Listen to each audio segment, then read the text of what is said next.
Matthew 25, verse 40. And the king shall answer and say unto them, Verily I say unto you, inasmuch as ye have done it unto one of the least of these my brethren, ye have done it unto me. Lovely. Short verse, huge implications. Jesus finishes his parable of the sheep and the goats by collapsing the distance between service to others and service to God. When we care for the least, we are caring for Christ himself. What it literally says. The least of these, my brethren. Jesus points to people on the margins. Hungry, thirsty, strangers, the sick, prisoners. The categories listed earlier in the chapter. Ye have done it unto me. The action toward another person is counted as action toward Christ. There's no footnote separating charity from theology. Compassion and worship are woven together. What Jesus is doing here, plainly. This isn't sentimentalism or moralism. It's judgment language. How we respond to human need reveals our allegiance. The measure of a faithful life is not only belief or pious language, but concrete, embodied compassion. The surprising twist is that when we meet human need, we are meeting Jesus. So service becomes sacramental. Mercy becomes a way of touching the face of God. Why this matters today. We live in a world of quick opinions and slow help.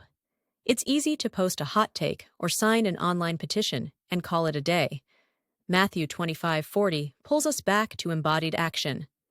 In an era of economic inequality, refugee crises, mental health struggles, and hidden loneliness, Jesus' standard asks, are we practicing a faith that shows up? The verse also challenges systems, not just individuals, teaching communities and societies to structure mercy into everyday life.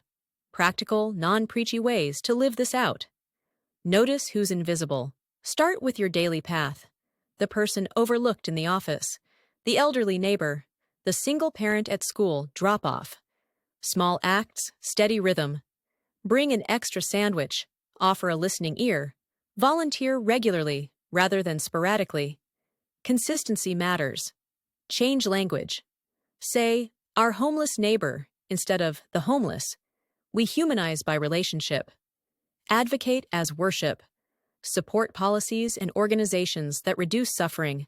Compassion includes structural work. Measure love by cost. If it costs you time, reputation, or money, it's probably real service. And that's what Jesus points to. A small, brave challenge. This week, pick one least in your orbit and do something concrete. Not theatrical, just real. Pay for someone's coffee, sit with a lonely person for 20 minutes, donate to a local shelter, or write a note to someone who feels unseen. No Instagram stories, please. Jesus checked for motives. Closing encouragement. Matthew 25:40 turns ordinary mercy into a holy encounter.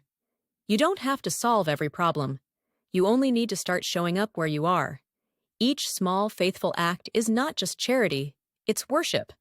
And weirdly comforting. When you feed or visit someone in need, you're not only helping them, you're meeting Jesus. That's both a high calling and a tender promise. Go on, let your love be visible.